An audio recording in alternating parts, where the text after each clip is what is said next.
Mes premiers mots vont à l'endroit des 300 martyrs, des blessés, des familles et des proches de toutes ces victimes lors de cette tentative de coup d'État du 15 juillet 2016. J'étais à l'époque en vacances dans ma maison à Alanya. Très tôt, j'ai été informé de cette tentative de coup d'État par des amis d'Istanbul et d'Ankara. La presse française et occidentale parlait déjà que le président Erdogan essayait de fuir la Turquie pour rejoindre l'Allemagne et que le peuple s'était rangé derrière l'armée. C'était inquiétant. Mais il y a eu l'opération FaceTime. L'opération FaceTime me marquera toute ma vie. L'opération FaceTime du président Erdogan, je pense, va rentrer dans l'histoire. On n'a pas dans le monde un même exemple. Je me suis rendu dans la rue. Vous savez déjà que c'est pas facile, hein. Mais bon, je vous prépare des petits cocktails de vidéo, je vous les emmener, je vais vous emmener, mais voilà, tout va bien. Le peuple est dehors, le peuple, il est dans toutes les villes, en train de dire oui à la démocratie, oui à Erdogan, et non au putsch. Ici, c'est pas Poroshenko, c'est pas l'Ukraine, ici, c'est pas Al-Sisi avec l'Égypte, ici, c'est la Turquie, et c'est peut-être les Turcs. C'est vrai.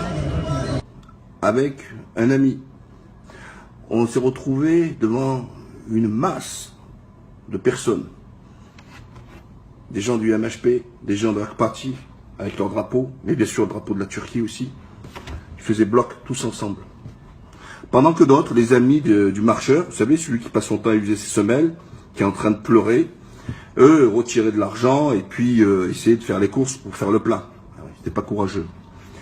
Nous, à Alanya, on a eu la chance de ne pas rencontrer des chars, des hélicoptères, des hommes lourdement armés, comme ont pu voir les personnes sur Ankara, qui était, je crois, la pire des choses. Ce que je retiens dans cette affaire, c'est que je m'étais étonné que le 14 juillet, l'ambassade nous envoie un document, mais dans son communiqué, que l'ambassade serait fermée le 14 et 15 juillet, alors que pour les Français, le 14 juillet, c'est la date la plus importante. Parce que c'est la fête concernant la Révolution française. Il n'y avait pas l'état d'urgence. Cette année, on a l'état d'urgence, on a les Gulenistes qui ont frappé, le PKK qui a frappé, et Daesh, et j'ai reçu de l'ambassadeur une invitation avec ma femme pour faire une grande partie, une grande fête à l'ambassade pour fêter le 14 juillet. Je le remercie, mais je n'irai pas.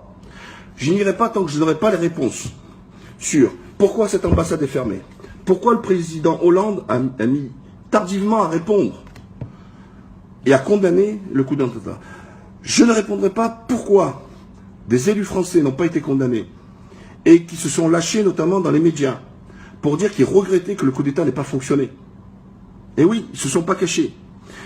Que tous ces gens qui se sont encore aujourd'hui rangés derrière les coupables, s'inquiétant, parlant même de dictature pour la Turquie, et rendant les coupables des victimes, le monde à l'envers.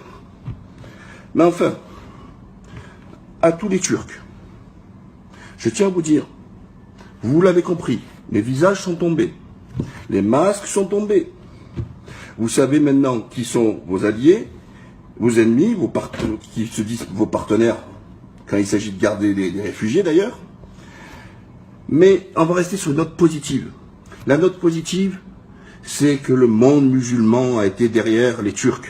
Le monde musulman a été, qu'il soit en Afrique, qu'il soit en Palestine, qu'il soit même des musulmans qui se situent en Europe, ont manifesté pour vous, ont soutenu le président Erdogan et est sorti de la Turquie. Pourquoi? Parce qu'ils sont reconnaissants, parce qu'ils ne sont pas ingrats, parce qu'ils voient que la Turquie est devenue le modèle du monde musulman, parce que la Turquie est la locomotive du monde musulman, parce que la Turquie aujourd'hui, elle se tient droite et face à l'Occident, etc., elle peut tenir face au lieu de se mettre à quatre pattes comme peut faire l'Arabie Saoudite et d'autres pays. Attention, ne mélangez jamais les politiques avec les peuples. dans tous ces peuples, dans ces dictatures des pays du monde musulman, ils ne soutiennent pas leurs dirigeants. Par contre, ils rêvent d'un Erdogan. Ils rêvent d'un Erdogan pour qu'il puisse s'appuyer sur deux piliers. Un pilier économique, développement, redistribution, qu'il y ait du pouvoir d'achat et qu'en même temps les entreprises puissent prospérer. Et le deuxième pilier, c'est sur le plan sociétal, la liberté, la démocratie et la possibilité de vivre en sécurité. Voilà ce qu'aspire le monde musulman. Voilà aujourd'hui pourquoi beaucoup veulent et doivent venir en Turquie, venir en vacances. Voilà pourquoi j'invite tous les musulmans à venir à investir en Turquie. Parce que investir en Turquie, c'est investir pour le monde musulman. Parce que Erdogan joue collectif. Il ne joue pas de façon individuelle. On l'a encore vu dans le dossier du Qatar.